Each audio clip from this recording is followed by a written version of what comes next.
mentioned leading off the pitch. It's a young group that you've recruited, Dermot. There is a brilliant spirit and togetherness about the squad, I think, and they have all come together so well, considering you mentioned how many new faces you did sign in the summer. Yeah, it's very interesting because I relied a lot on Matt Gray and Salim, to give me the option of the players. I have the final say on them. And I'm very big on mentality. I'm very big on people acknowledging each other in the building, that we know why we're here, that we're all in a position where we earn money for doing a wonderful job.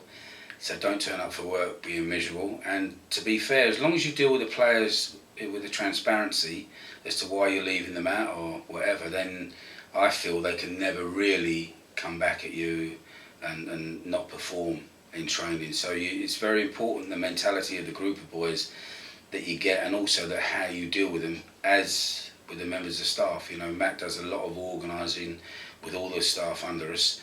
That allows me to survey and see what's going on. So we have a very good relationship with Kelly, Matt, myself, and I think we all enjoy at the moment coming to work.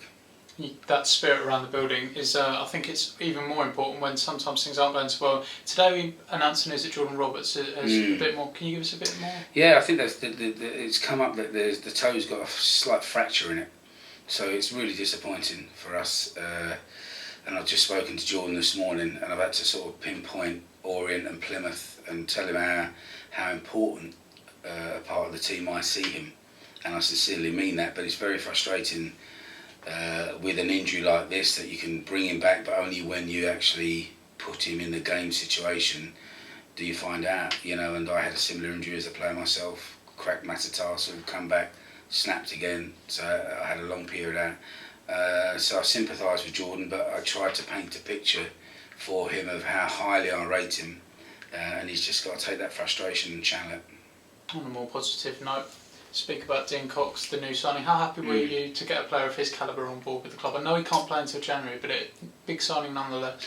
Yeah, I think strangely in a way of a big signing with this, the Orient let him go at a late hour and he couldn't play, but he came in and he lifted the place without even kicking a ball. And when you look at how he's performed, we've signed a very, very good player.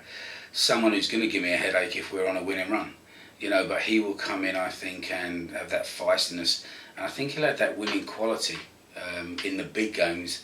I think it's guys like Dean that will win the game for you, so really looking forward to working with him. We've got to get him a training program now, and hopefully he'll play some games with a semi-pro side, but we've just got to build him up. I don't want him coming into January not flying. And just finally then, Dermot, we mentioned you're very happy with how the season's gone so far. Are there things maybe that you can pinpoint that you'd like the side to improve on as a whole as over the next couple of months?